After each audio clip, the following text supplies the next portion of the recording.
I am NetMoverSitan. Time to go over the lore on the Identities for Season 5. But before that, let's go over the backstory of Don Quixote.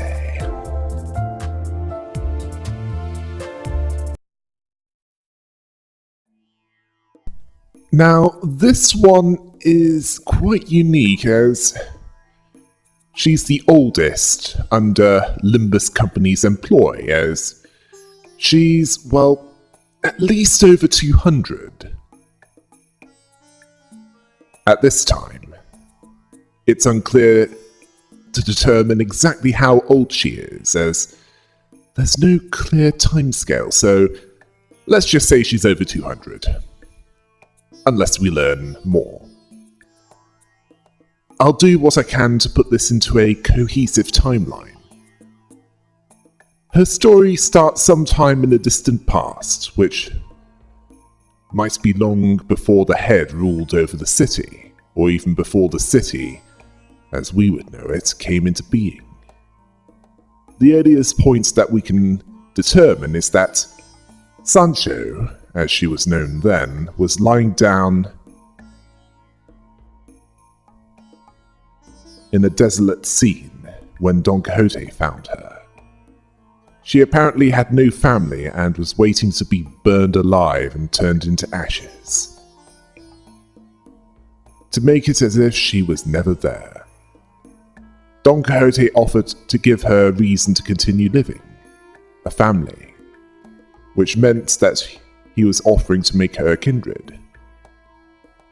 She clearly accepted, seeing as she had nothing to lose from doing so.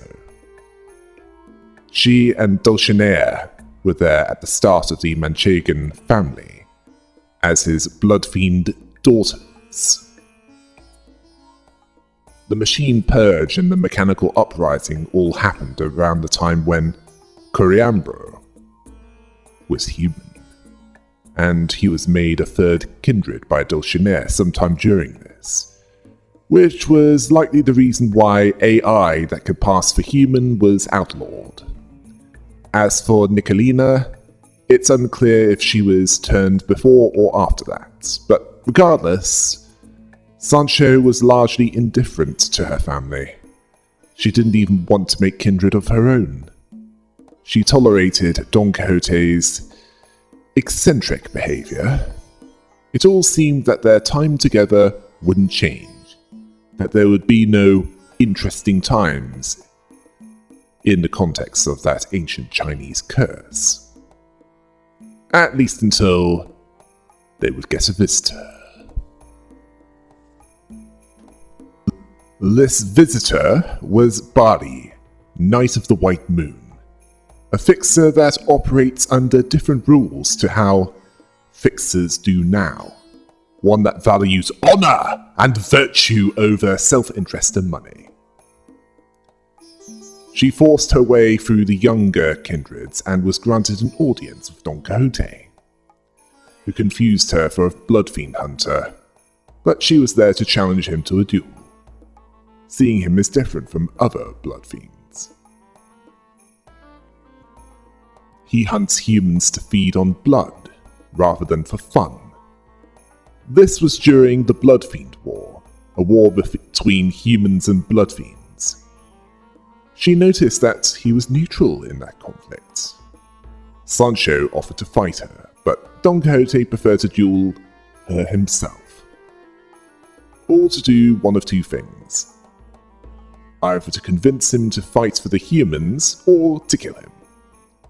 Over the course of the days that they dueled, she talks about how bloodfiends live longer than humans, but are cursed to greater miseries, all because the main thing that they have to conquer is boredom, where the desire to learn the source of his suffering is what prevented him from attacking with his kindreds. Sancho was loyal to Don Quixote, and not just because of the psychological bond that bloodfiends have with each other within their families. even when she was getting increasingly annoyed by this stalemate. Although she wasn't above telling him that she thought of a given situation. Eventually Don Quixote listened to Barney's stories on how fixers operate at that time, which made Don Quixote look forward to her visits. Sancho was also drawn to those stories, even though she wouldn't admit it to herself. He was then convinced to side with the humans in the Bloodfiend War. He was supported by his family, regardless of their personal beliefs.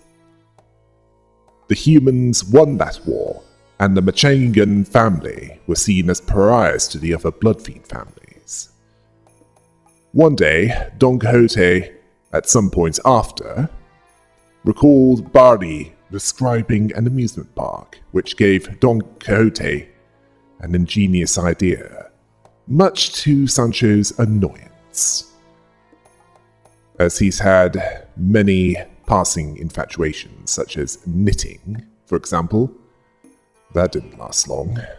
But this one was different, as he wanted to build an amusement park, and so he ordered his family to destroy the castle that was their home, and from that foundation, he used his considerable power to make La Mancha Land with his own blood, a place where humans and blood fiends could coexist, where humans paid for things there by voluntarily giving blood.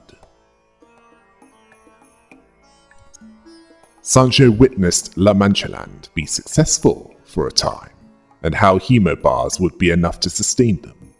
A mix of compressed human and animal blood.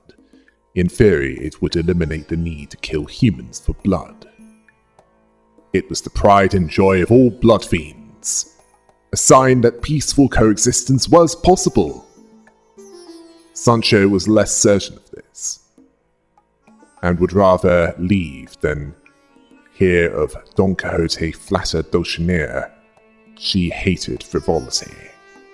But Sancho wasn't blind to the flaws in Don Quixote's grand design, as the hemobars weren't enough to sustain the family. It implied that blood banks wouldn't sustain blood fiends compared to getting it straight from the human body, and even less so with the hemobars. While this was going on, Sancho was putting up with Don Quixote's interests, including acquiring artifacts of fixers from the past, which he purchased from a peddler of such, that dealt with such items, which turned out to be fakes according to Barney. Sancho resisted the urge to drain that peddler dry for that, while Don Quixote believed that the family would acclimatize to their current situation. Sancho was less optimistic as she kept track of the situation, by checking up on Coriambro with his consultations. At some point during this, she went with Don Quixote on an adventure, leaving Dulcinea in charge of La Mancha Land while this was happening. Sancho knew that with their combined power they could dispatch their enemies easily, but Don Quixote insisted that they fight as humans did. Part of that adventure included fighting a syndicate to protect a shepherd village. When one of the shepherds was worried about dispensing financial compensation for services rendered, Sancho eyed the running shoes, which could fetch a high price, which was admonished by Don Quixote as fixers of that time didn't do what they did for the promise of financial reward. They were then directed to a cave that contained the Helm of Mambrino. They knew where to go, because Dulcinea, Coriambro and Nicolina informed them of this. Sancho wondered how the family fared in their absence. Don Quixote was optimistic that they were kinder, gentler souls than most. They were expecting Barley to be there waiting for them, which she was, but what they would find would not be what they were hoping for. During their absence, an accident happened in La Mancha Land. blood was dripping from one of the guests, and they got down on their knees and licked it off the floor. They relapsed, and that was the start of the unraveling. By the time Don Quixote and Sancho returned, La Mancha Land was a feeding ground, and he was not happy.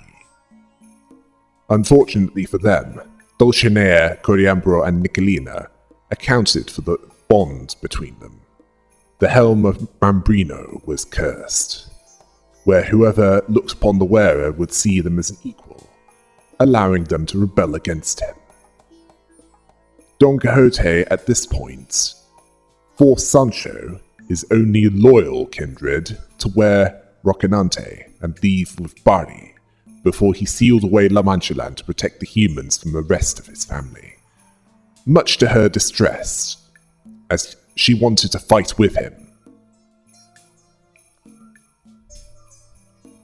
Bari then led Sancho to Lethe, the River of Oblivion, the river beneath the surface of the outskirts, where those that look upon it would see a glimpse of the future, and those that drink from it will receive a more intense vision of the future, which also suppresses her memories of who she was. Bari then led Sancho to a lighthouse, where she would live for the next 200 years, where being alone for that long, with only fixer reading material, and letters, that'd be enough to drive anyone insane. As for the events of the city that occurred during this time, during her 200 years of imprisonment and exile, there was the Smoke War, the rise of Lobotomy Corporation, the Seed of Light projects, the White Nights and Dark Days, the Time of the Library, the White Knights, the eviction of the library, the events covered in The Distortion Detective and Leviathan. The last one was particularly relevant as it would lead her back to her past. One day, the door leading outside of the lighthouse would be sliced through by Virgilius, the Red Gaze. She then went full fangirl on him, and he offered her a deal. She'd fulfill the promise that she made long ago, and she'd join him and others on an adventure. She then went by Don Quixote upon accepting this deal, as she didn't remember her true name, mostly because that name was written on Rocinante.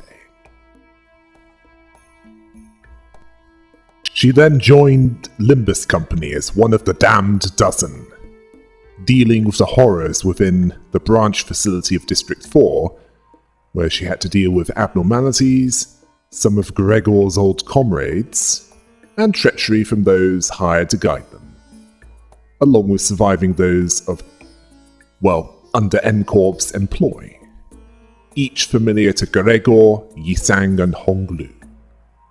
After that, she hindered them a few times in District 10, which was essentially Korean Las Vegas, where Rodia, former Rio Divi, first gambled against the local syndicates, and also we find out about her past. Then, even before the mission in Col, within District 11, where Sinclair suffered PTSD flashbacks, she broke a taboo. That while she was killed by Siegfried, which was what she wanted, she received brutal discipline from Virgilius. Then later in District 11, she tried to help out with resolving Papa Bongi, but demonstrated her skill as the Queen of Cordon Bleu. Then she assisted Yi Sang in dealing with his loose ends, defeating Dong Baek, and then Dong Rang, the one that betrayed the League of Nine in District 20. Then in District 21, she was witness to Ishmael's decline in the mudflats, full of trash crabs, while assisting the murder office in making Mephistopheles capable of sailing on the Great Lake. After that, She dealt with the Twin Hook pirates' hostage situation, which led them to meeting Pilot, who gave them information on where the branch facility was. They arrived there and met the distortion known as Rim, who was another of the League of Nine that escaped District 20, who directed them to where they needed to go next. But before that, they had to deal with the Middle. While the little brothers were easy enough, Big Brother Ricardo wiped the floor with them. All because Heathcliff stole his hair salon coupons. Thankfully, the Indigo Elder saved them, who had similar business to Limbus Company. They found the Pallid Whale, and while the Indigo Elder distracted it, they ended it.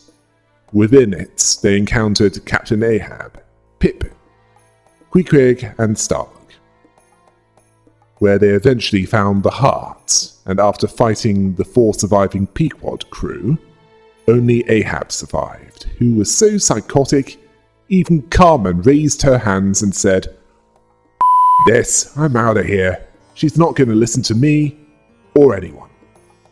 But even with the manifestation of a complete EGO, she was unable to defeat the damn dozen. Ishmael concluded her unfinished business. They all escaped, but unknown to them, Ahab survived and was given an offer by Encore, which involved hunting other variants of the Pallid Whale.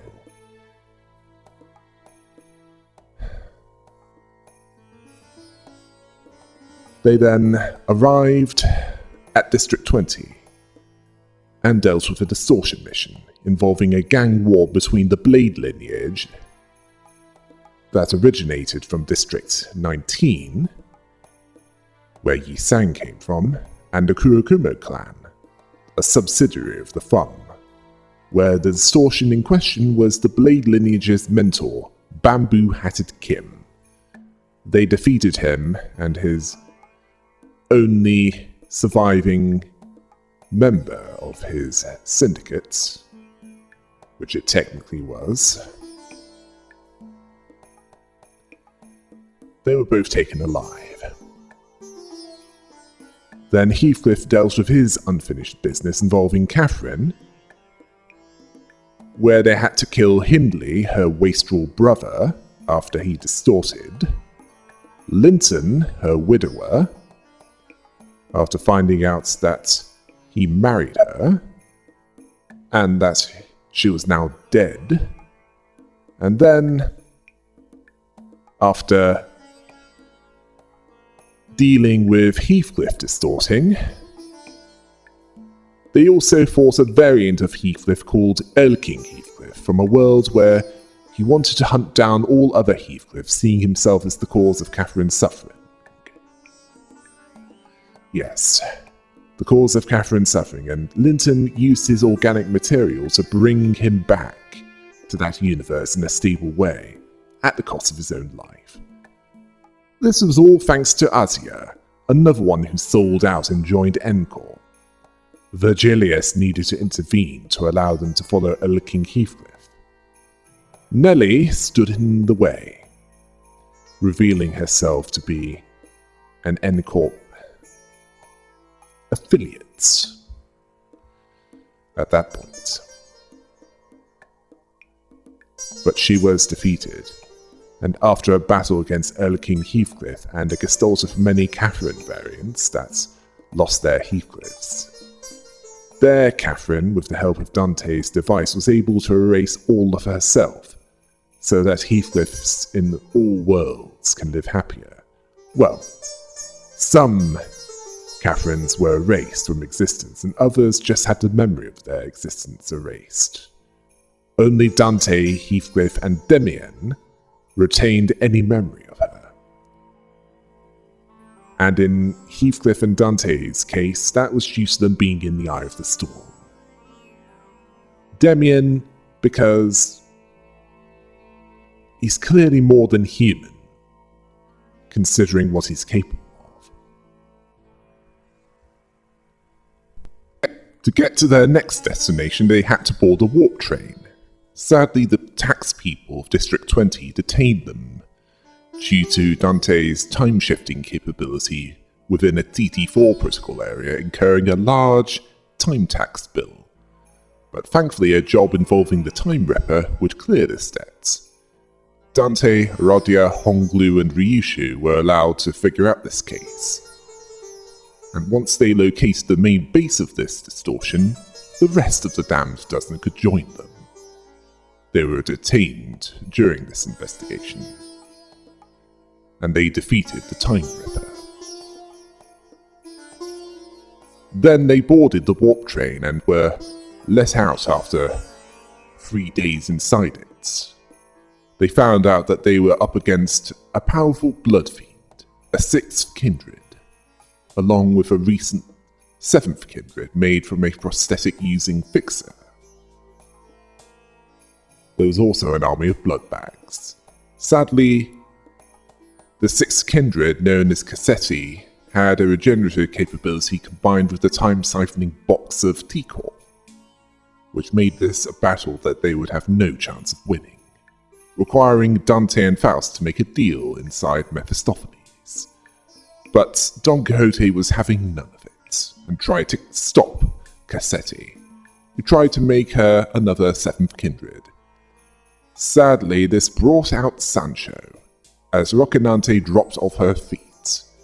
Cassetti realized too late the mistake he made, and was turned into a red pile of goop, including the keycard that they needed to get back into first class with. Thankfully, the back door was used, and they entered a sandstorm outside the warp train. For long enough for the warp train to arrive at District 16, their next destination. Eventually, Jazara, a representative of P-Corps, met them, and they then travelled to their mission in District 16 to take on La Mancha Land, an amusement park operated by Bloodfiends 200 years before, that had since reappeared. But they weren't the only ones to enter. Others would be joining them, as it was an open request. Camille of Sank Association West, Paula of Zwei Association West, the Fang Hunt Office, a fixer office that specialized in hunting blood fiends, Hugo, a lone fixer, and finally a group from the east of the city led by Jia Zichun, Honglu's sister, whose primary responsibility for protection is Wei, someone else that Honglu knew from home. She was antisocial towards him and less than respectful, but otherwise she had no reason to attack him. They then sat through the briefing, and then, after a duel between Camille and Don Quixote, Limbus Company had a video call from Moses and Ezra, who was part of the Distortion team, who gave them information on certain rules that the Blood Fiends followed. After that, they waited for La Mancha Land to appear, and when it appeared, they had to face blood bags. And then, once they entered, each group went to their designated area. Area 1, Pretty and Wonderful, being left to Hugo, Dante, and the Damned Dozen, where they encountered actual blood fiends, and since they weren't in the warp train, it was much easier to kill them. They then found the fantasy shooting attraction, where they were told a version of the history of La Mancha Land. Then, after Hugo wanted to press the button of that area for simple greed, they fought the barber, after Hugo's hands were cut off, who would have been killed if it wasn't for Sansa, a blood fiend from outside of that family, who used his powers to make them act out Don Quixote's story. He then let them go. In Area 2, called For Your Mental Health, they entered the haunted Bloody Mary, a haunted house attraction, where they fought the blood fiends and blood bags there, and eventually found the confessional. This was Jia Sichun's area, where she interrogated the priest, before he could be taken out. Sansan appeared again to save him. He then made them act out more of Don Quixote's past. At this point, Jia Sichun saw it was in her best interest to join forces with Limbus Company, and not just because her brother Honglu, or Jia Baiyu, sucks at being treacherous, all while Wei held off the true enemy. Area 3 was the Eternal Carnival, which was the Fang Hunt officers' area. They were unsuccessful, and their leader, Romero, was turned into a blood bag, whom she had killed. As for she, that was Dulcinea, the one in charge of that area. She was considerably stronger than the other two, considering that she was a second kindred, and they were third kindreds. But she was defeated regardless. And then Sanson saved her like the Deus Ex Machina that he is, and made them play out more of Don Quixote's past, and after that, made Don Quixote take off Rocinante. This revealed to the others that weren't Dante and Faust that the fixer-obsessed blonde that they've been travelling with was actually second kindred Sancho, who opened the door leading to the Ferris wheel in Area 4, which showed first kindred Don Quixote, who was staked to it ever since. They then followed her into the dungeon of the Fathoms of Ego, where they followed Sancho through it. Jia Sichun initially helped them, but she went her own way, hinting that they would meet again. During their fighting against blood fiends, blood bags, and EGO-corroded individuals with a mix of those, along with Camille and Paula, they learned the true history of the Manchegan blood fiends, Sancho, and how she met the Julius. They then found Dulcinea, Lady of the Parade, Coriambro the priest, and Nicolina the barber, who stood in their way. Only Sancho remained alive after that, the last line of defense, who revealed just how much she's been holding back all this time. After her defeat, she decided that after arguing with Dante's 11 and also first kindred Don Quixote, she decided that the insanity that she followed, without realizing it, was preferable to the reality that he submitted to, after 200 years of torture. And so she rejoined the Damned Dozen and fought alongside her comrades against first kindred Don Quixote, who was much more powerful despite being blood-starved. The others were no match for him, although she was able to block his attacks to protect Dante. Then they had a duel, with Sancho being the victor, possibly due to lingering effects of the Helm of Mambrino. Either that or the connection she had with Dante.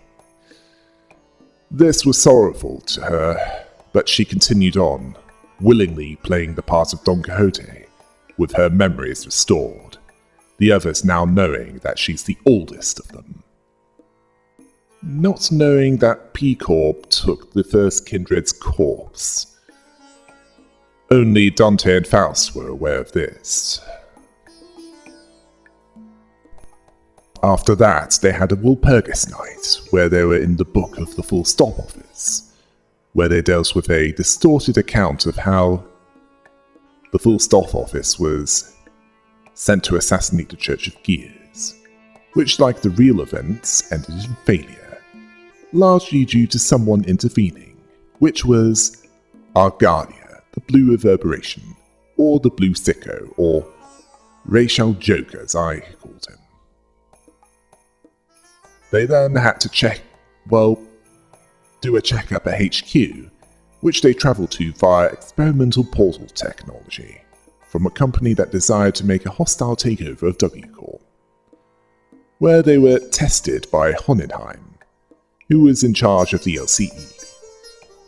They were each tested in specific groups against different types of Pekatula, which included stages that weren't fought before finally telling Don Quixote to take Rocinante off, which was a stupid thing to do, as it led to Sancho surfacing with an insanity-inducing amount of blood first. She destroyed the rest of the damned dozen, requiring Virgilius to step in, him being a potent anti-blood fiend countermeasure. After that, Hohenheim told them that they had improved since they first joined, while also explaining how the classification system was reworked. He then ended it by distorting himself and having them go through the dungeon of the Phantoms of Ego, which revealed that he was another survivor of Lobotomy Corporation, much like Yuri was. But in his case, he was pushed into the escape pod rather than flee to save his life. After resolving his distortion, he became human again, and sent them on their way back to District 16. After that, they dealt with the 5th, Refraction Railway, where they fought some of what they've already fought, including the demonic dittos known as Envy Pekatula, but also what they didn't fight before, such as the sleeping bag of a bygone day, the Fushus, and what was hinted at during their mission in La Mancha Land with the corroded EGO wielders, the source of said EGO, the 400 Roses. Then, in the first days of year 985, they found out their next destination, where the next golden bar was located. Hongyuan, District 8, the location of H-Core, whose singularity involves the Bolus, a medicine that forces the user to evolve, which can have mutagenic side effects if not properly managed, due to incompatibilities between the varieties of Bolus, along with life insurance that can resuscitate the mind of the one that has it, with its own side effects. They were forced to go through the back streets, due to a Slunk Association East affiliate office attacking them, with Honglu as the primary target, after he defeated one of them in a duel, dispatching them as if he was a character in a Dynasty Warriors game. They then met up with Sard, who had survived the Carl mission due to the after-team getting to her in time, and Pilot, who survived the mission in the Great Lake, after his superior swapped their badges, who was now working directly under her. He was not as helpful as Effie was, and he found a contact that used to work for the Jia family, Qingtao, who was tasked with leading them to suitable lodging, which he was running. His path led them to a number of ambushes, but they eventually arrived at one of the Kazans, where Jia Sichun and Wei were also staying. Jia Sichun having an interest in Don Quixote after finding out that her memory is still intact, before they went to bed. Dante had a conversation with Honglu regarding the fact that he was next with dealing with his unfinished business, and it was revealed that he signed up for fun. And this is the more wholesome kind of fun, not the blood knight kind of fun that the Yushu is suspected of having signed up for. During the night, the Haishu pack attacked them. It was revealed that Qingtao was helping, Jiha, a rival claimant to the family hierarch seat, something that Honglu had no interest in. They were forced to fight Zilu, the leader of that group of Haishu, and also a surprise attack from Ricardo, big brother of the middle, who was following them since the Great Lake, all to exact vengeance. But all this fighting was interrupted by the night in the backstreets. Sweepers were coming for them, and since they weren't in a residential building, they could charge in. They focused their efforts on this threat. During this, Ricardo, the little brothers, and many sweepers were sent flying away as District 8 reconfigured. After they survived, they found out a number of things. That Shi Jiha had a temporary building made by Q-Corp Singularity, which also took the form of a talisman that can affect the Haiju pack, and glyphs that enhance their weapons. He even had multiple ambushes set up, along with creating roadworks, preventing them from using the highway to take them directly to the nest. Then, just as he was about to kill them, Jia Q appeared and had his head cut off, after he cut off Qingtao's head. Then he and his two disciples, Zilu and Zigong, didn't see the others as threats, not even Honglu and Jia Sichun, even though they're also candidates for the family hierarch seats. Yes, Jia Qiu then left with his disciples. Then Jia Sichun offered an alliance with Limbus Company, as Honglu has no interest in the family hierarch seat. And so they could they could help her out instead. Dante has no reason to refuse her, and after a banquet to celebrate this, they met up with Limbus Company, and Don Quixote was witness to Saud, telling them that their candidate would be Honglu, along with Jia Sichun's outrage at hearing this. Okay, now for the identities. First we have Priest of La Manchalan Gregor, which starts with Gregor whipping himself. Urtis, the barber of La Manchalan, remarks that he's doing that, seeing him as impatient. He asked her if she remembered that he asked her to knock first. She asks if he's been given enough thought about the Gregor interrupted her by reminding her that he asked her not to bring that subject up again. Urtis was asking if she's understanding that he's still unwilling to participate in the plan. He refused to consult her on that plan, clearly struggling to speak due to the self-inflicted pain. Urtis asking if it's not clear that their father no longer cares about them. Gregor cautioned her, as her plan it's filial impiety, advising against it. Karma noticed that his eyes were trembling from the instinctive revulsion and fear of even thinking about that, due to the unbreakable bond formed from the blood of Don Quixote. Most blood fiends can't defy, never mind break that bond, but within him is an even more severe desire that was growing. Urtis noticing this and didn't waste time in capitalizing on this. She told him that they must, asking him how many years does the family have? 5 years? 10 years? Her estimate was far less optimistic. It'll be a year at most before they all go insane. Gregor knows this better than anyone.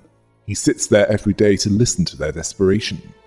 Gregor pretended that it wasn't as dire as she made it out to be, saying that they can come up with ideas for better rides, attractions, all to draw more people in there to get them to willingly pay more blood packs for. Urtis saw this as irrelevant. Gregor's obstinacy was frustrating her, causing her to slam her scissors on the marble floor, which echoed in the confessional room. They've never been short on guests. Hundreds of blood bags were paid, but it's not enough for everyone in the family. Stagnant, unmoving blood will never be enough to save them all, regardless of what they drink. Gregor understood that she was referring to the hero bars. She helped Don Quixote create them to address this problem. Hemo bars being a mix of animal and human blood compressed. Urtis seeing it as a necessary evil to have enough to feed their family. It was the only option. Gregor saw it was flavorless, but unlike blood packs that quickly lost their freshness, humor bars were seen as a great invention. Urtis argued that it alleviated the hunger and the thirst for a moment. She asked if any of them even felt a glimpse of happiness during that entire time. She saw it as a slow death, believing that they had months before the family loses control over their craving for blood of their guests. Gregor told her that if he could give them his blood instead, he would have. Urtis saw it as meaningless. She was staring at the stream of blood pouring from Gregor's back. If it was human blood, she wouldn't hold back, but she saw kindred blood as less than animal blood, meaningless as it's diseased. Gregor couldn't argue about this. Urtis told him to come to his senses. It was always an impossible dream. The only way for blood fiends to be happy is to drink the blood directly from human flesh. Carmen understood that Don Quixote was aware of this, but he couldn't permit them to directly covet human blood. The incontestable reason why he forbade the family their happiness. Any who had their blood drained directly by a blood fiend would eventually turn into a blood bag, no matter how long it took. Coexistence would be dead after that. It's why he saw it as an unforgivable sin to him. Gregor asked if she didn't fear their father's fury. She couldn't deny that she was. She had a strategy.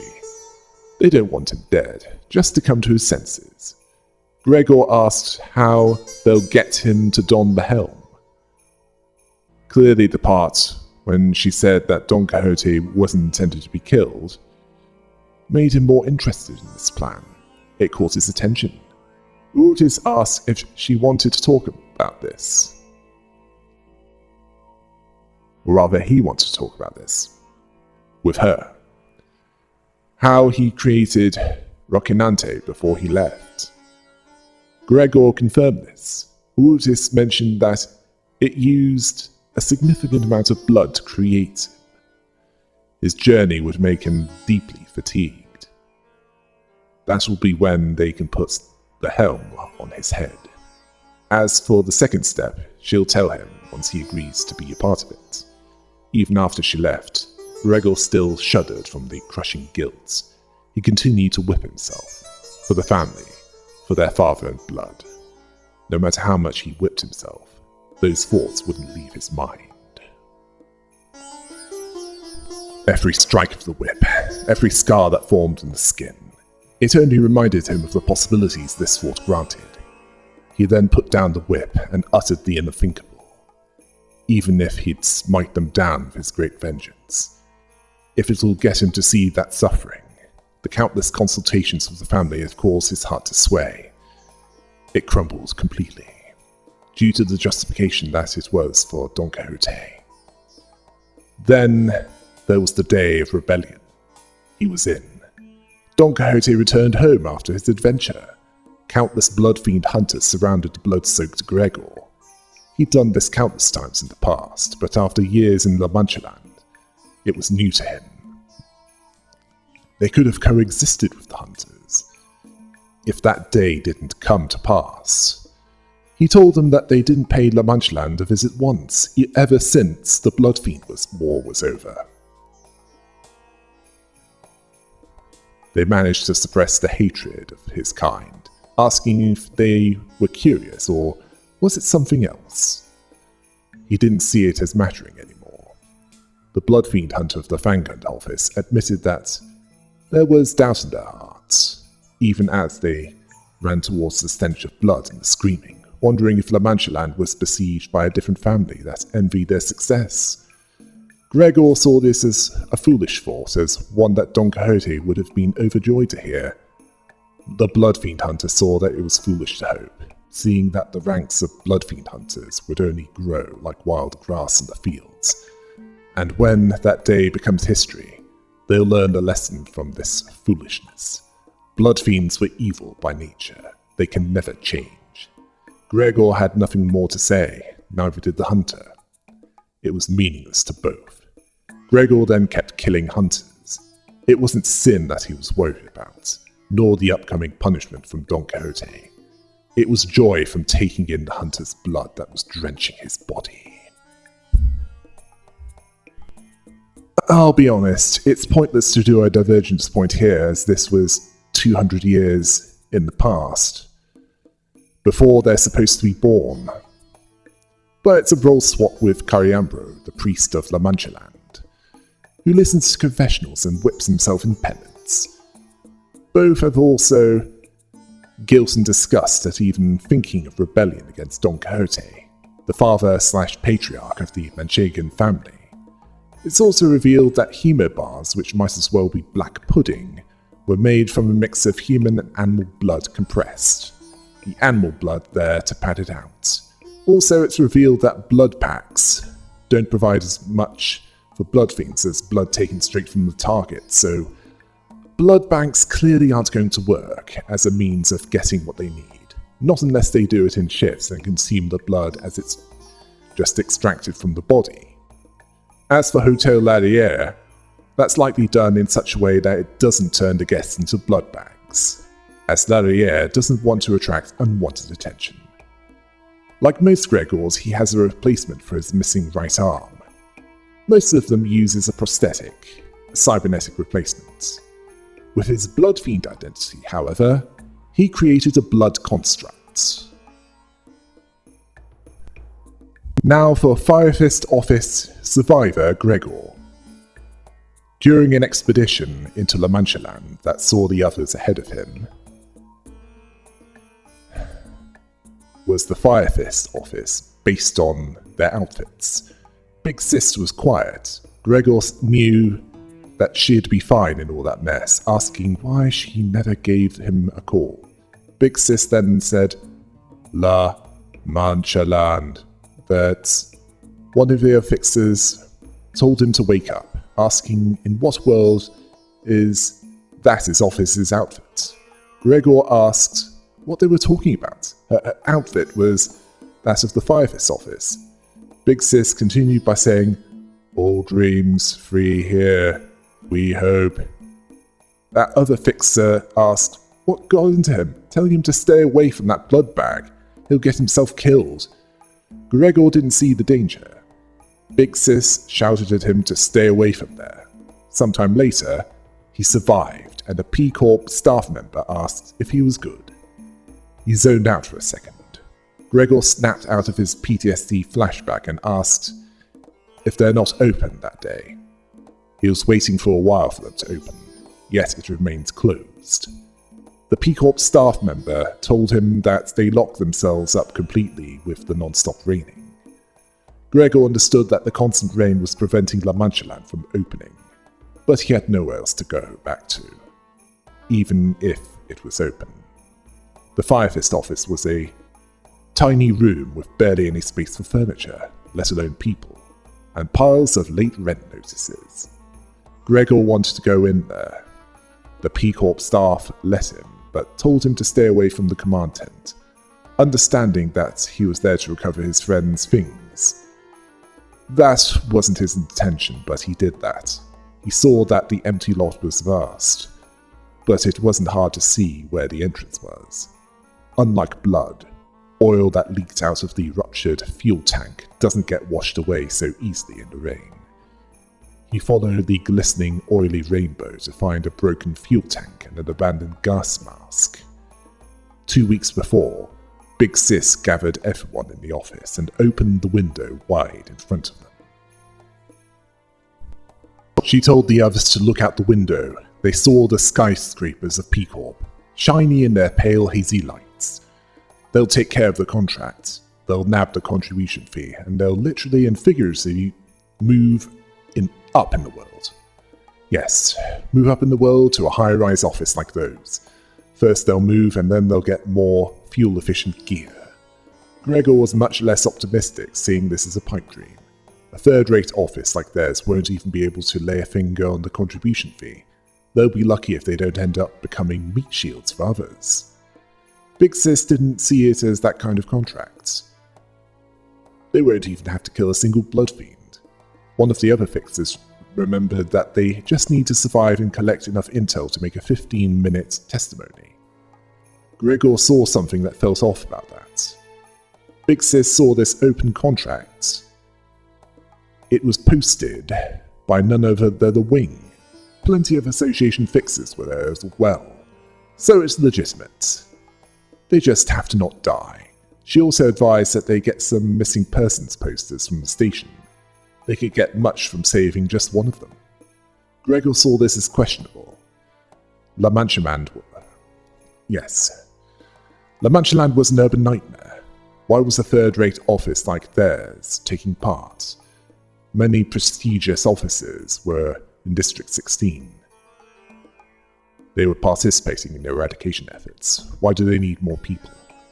But Big Sis' eyes, they twinkled with hope. Gregor couldn't bring himself to voice his suspicions. Big Sis didn't want them to stay in that hole forever. They had to move up in the world, moving up from taking these low-rate contracts. Gregor wanted to get out of that hole. Hope was spreading like a wildfire among them. He and the others wanted to move on from the life of living like insects in that half-basement office, away from cold, clammy walls, away from the rooms that never saw even a ray of sunlight. The smallest speck of optimism found at the bottom of the barrel. They took on the contract as a weak-willed escape from their present lots in life. 2 weeks later, the P Corp staff member reminded him that they don't open on rainy days. Since he collected his friend's things, so he returns day after day. Yes, to that empty lot. Not knowing whether it was habit, guilt, or obsession that guided him there. Gregor understood that he had to go back. Just not where to. He could still hear the reverberations of the song through the heavy rain, through the downpour that swallowed up even the clamour of the city. La Mancha Land devoured everything. Their dreams, their hopes for the future. He had nowhere else to return to but there. When La Mancha Land eventually opened, he was burning blood fiends and was in the process of interrogating. The blood fiend asked why he had to go that far. They shared everything that he knew the last time. So what was he going back in there for? Gregor laughed at this, asking where else would he go? Back to that cold, clammy room, shoved halfway into the dirt, where there was no one left to greet him? He used what little savings he had, purchasing enough fuel to last a month, along with buying every scrap of information that he could find and afford about La Mancha Land. Gregor saw that it was the 6th expedition when a blood fiend hunter explained to him just how important blood was to their kind. It might as well be what all of them live for. It was a relief that their kind cares about this so deeply, especially if it's something that he can burn. The blood fiend begged him to leave some blood. The flame burns everything. The structures, the bodies, the outfit that they're forced into, and the blood they desired. It melts, it congeals, and in the end, nothing remained. Every time he gives them that show, the blood fiends act predictably. Denial comes first, then they get angry, only to be reduced to a sobbing, begging mess at the end. He lets out a hollow laughter that reminded him of the day that Big Sis was turned into a blood bag. The blood fiend was begging for their life, offering to tell him how to get to Area 2. This caught Gregor's attention, asking, why didn't they lead with that? He flicked off the ignition switch and listened as the blood fiend began to explain what he'll find in Area 2, where the blood fiends were hiding, and what their overseer was like. Last time, he left as soon as he got the necessary intel because he was cutting it close to the park closing hours. The blood fiend had a slight look of hope and anticipation after sharing the deluge of information. He wouldn't prolong it longer than he had to. He saw that the intel would fetch him a high price. Those details were mentioned in the briefing. Well, they weren't before, but they would be from that point onwards. Then, just as the Bloodfiend was about to ask if they could be let go, Gregor burned them anyway. The Bloodfiend stared at him in a terrified confusion. Gregor learned something about revenge. It's not to get better. He just wants them to experience unimaginable pain. The flames died down only after it scattered its agonizing screeching to the wind. He noticed that the closing hours were getting close as other fixers turned around to leave. He quietly followed them outside. He burned so much, but there's still plenty of kindling left there. It'll take more than one visit to reduce them all to ashes. He'll keep coming back for more, as many days as needed, vowing to pay them back, packing more fuel next time. The wretched dressing room, the false confessional, the ridiculous procession. He would burn them all. He had to. This Gregor was role-swapped with a Firefist office fixer that fell in the expedition that in the main universe, the Damned Dozen would prevail in. It was revealed that he, like that Firefist office fixer, was the only survivor of that fix office. We also find out that in both cases, they were the worst creation of any society, those with nothing left to lose. He wanted vengeance. Now there's something interesting about this identity.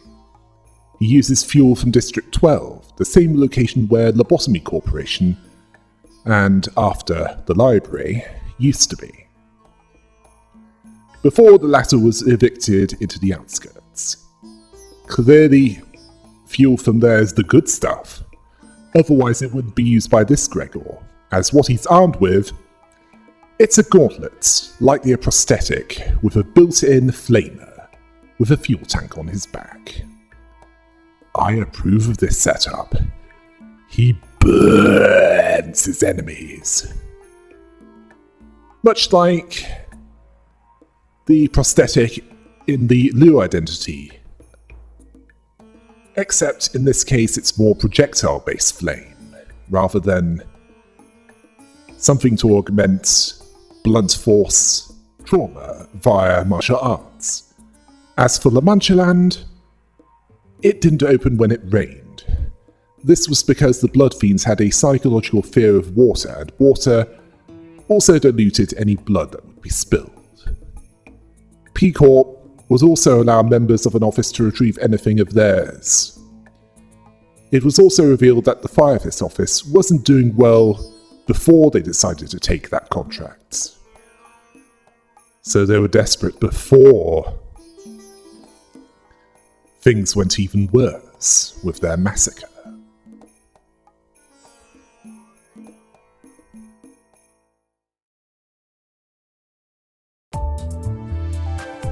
Well, that's all of Gregor's Season 5 identities. I'll go over more of them in the next part. Until next time. Hail the rabbit!